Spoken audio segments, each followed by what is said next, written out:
The deer hair bug is a great pattern for panfish and bass. It's both easy and fun to tie. When tied on hooks size 4 and smaller, it's easy to cast even with a lightweight fly rod. For the deer hair bug, we're going to use a size 4 saltwater hook, along with 210 denier black ultra thread.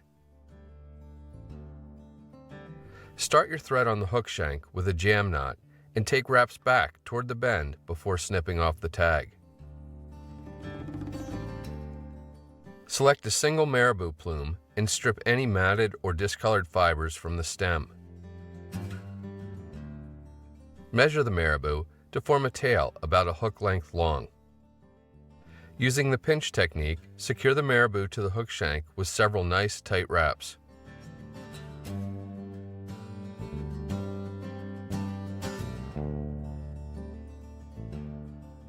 Then lift the butt end of the stem up and snip it off close. You want to keep at least half the hook shank bare. Snip a clump of deer hair about the width of a pencil free from the hide. From the butt ends, strip out the fuzzy stuff and any short fibers. Place the bundle on top of the hook shank with the tips facing rearward and take 2 loose collecting wraps, and then pull to tighten the thread. This will both flare and spin the deer hair around the hook shank. Take another wrap to continue flaring and spinning, and then begin taking wraps through the deer hair to lock it in place.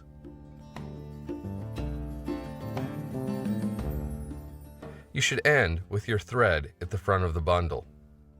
With your fingers, push the fibers rearward. This process is called packing.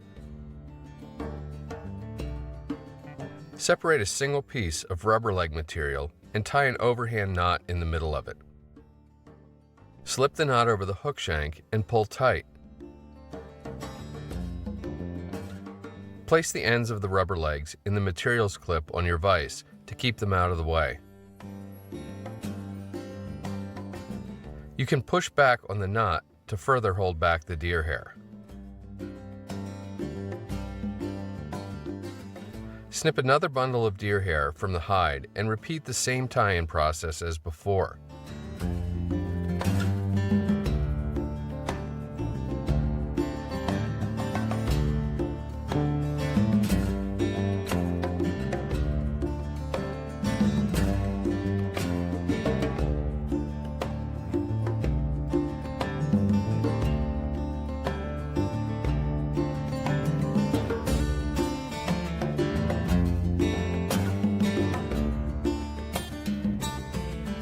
If you like, add another set of rubber legs and hold them back with a materials clip as well.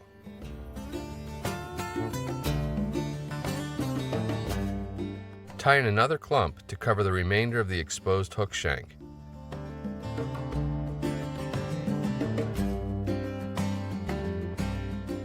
When you're done packing this last bundle, secure your tying thread with 2 to 3 half hitches, and then, with your scissors, snip it off close.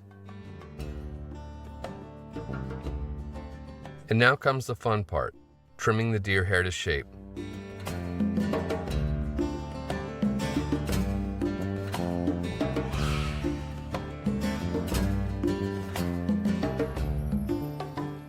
You should end up with something that looks about like this. You can then free the rubber legs and snip the excess material off.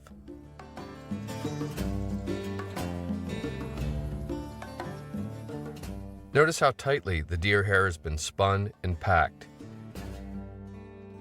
Stripped or popped on the water's surface, it's a fly that bass and panfish simply can't resist.